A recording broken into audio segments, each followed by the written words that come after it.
Hello and welcome to my channel. In this video I'll show you all of my favorite art supplies from 2024, the ones I use the most and are most helpful to me in creating detailed mixed media artwork. Let's start with colour because my world is nothing without it. Gouache paint. This type of paint is wonderful because you can use it transparent and opaque. I have several palettes filled with paints straight from the tube or with colours I mixed myself. My favourite brand is Holbein.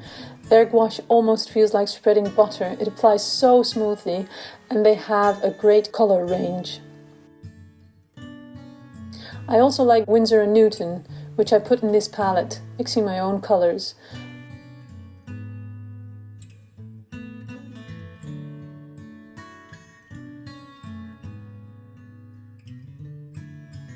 Not actually a gouache but watercolours are these paints by Kuretake Gansai Tambi. These watercolours behave like a gouache. You can also work opaquely with them, which is why I put them in this category. They work very well wet in wet, a technique I am experimenting with a lot at the moment. This set is not available, so I bought a set of 48 and a set of 24 and put my favourites together. Slightly different is acrylic paint. I don't use this paint often, but it's very handy. Because acrylic paint cannot be activated after it dries, it works great as an undercoat for a painting or a base coat for an element. The next layer then doesn't mix with the one underneath, and you can work very layered. I also use it to paint objects such as Christmas ornaments. I try to minimize the use of this paint because I want to consider the environment and avoid throwing away too much paint. Holbein's acrylic gouache is my favourite. It's just as rich in colour and pleasant to apply as their water-based gouache. My best art supply discovery is Neocolor 2. I was never fond of crayons when I was little because my hands got dirty and you couldn't work precisely with them. But these Caran d'Ache Neocolors are a game changer. Besides having a wide range of colours, the Neocolor 2s are also water soluble so that you can use them as paint. And for me, that's the nicest way to work with them. There are also wax neocolors, the Neocolor 1 range, but you can't draw many materials over those, so I use them much less. For quick results, I use watercolor brush pens. These pens are great when you don't feel like grabbing paint and putting everything down, but want some quick color. I like working with Tombow brush pens, which have a great range of colors, and Ecoline pens. You can also refill the latter, which I really like. Unfortunately, they are both not light fast, but in a sketchbook they are wonderful to work with. And coloured pencils. Pencils are my all-time favourite because you can scribble with them and add lots of details. So I have several brands, which I won't discuss in detail, but I will make a separate video soon with my favourites for detailed line work. What I did notice is that the more expensive brands actually give value for money. They are much more pigmented and work much more pleasantly than the cheaper ones. And for a top tip, a white acrylic marker. I don't work much with acrylic markers, but a white one is a must. This one is by Pintor, but a Posca pen is great too.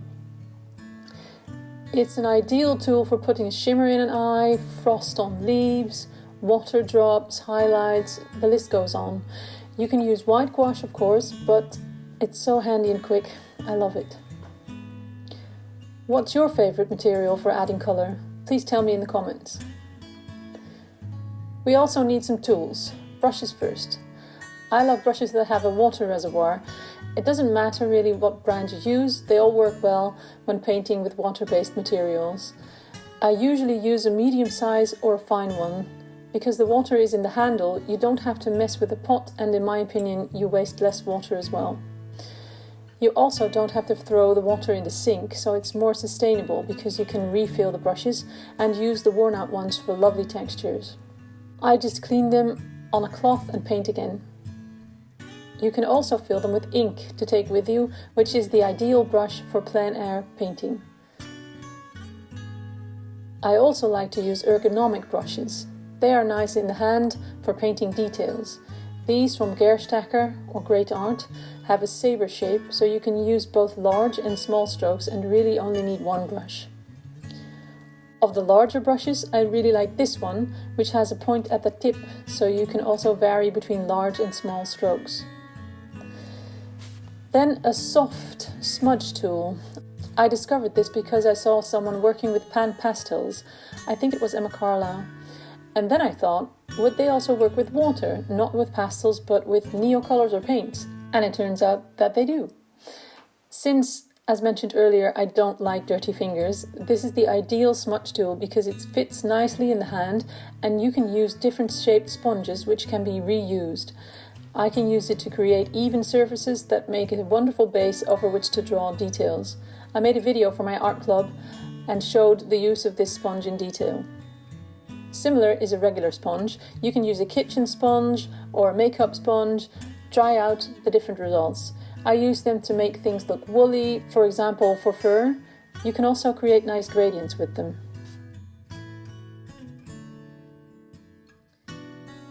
And last but most important is paper. Paper is overlooked sometimes, but having the right paper for your project will ensure you are 1 point ahead before you even begin. If you like watercolour, you need a paper that absorbs water well.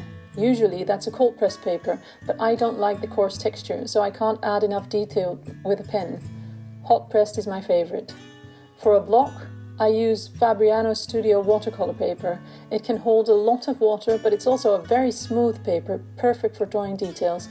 The ideal combination for me. I can't get enough of this paper. Regarding sketchbooks, I like a pith sketchbook. These can handle many different materials and open all the way, so you don't have a crease in the middle. This also ensures you can easily scan your work and edit it in the computer without adjusting too much. And a Sea White Eco sketchbook, my absolute favourite. The paper can handle a lot of water and a lot of detail, which is the ideal combination. I would actually love to have this paper in a large format too, but I haven't been able to find it in the EU yet, so if you have a tip, I'd love to hear it. Lastly, a Clairefontaine craft paper sketchbook. This sketchbook has been sitting untouched in my studio for a year, and since I've picked it up, it has been one of my favourites. Because of the coloured paper, the colours you put on it come out fantastic. You actually have a base layer already. There's a sketchbook tour where I show you this whole sketchbook in detail. Something I haven't talked about in this video yet, but also notable, are palettes. I have many of them, and to this day I haven't found the perfect one. I do have a fine one from Compuzzle, although I think it's no longer available. Someone gifted me an art toolkit last year, which I hope to fill soon, and I will share the process in a separate video. These were all my favourite materials of 2024. I'm curious to see what 2025 brings and if my list will change drastically next year. I would love to hear what your favourite supplies are and if you might use the art supplies I mentioned.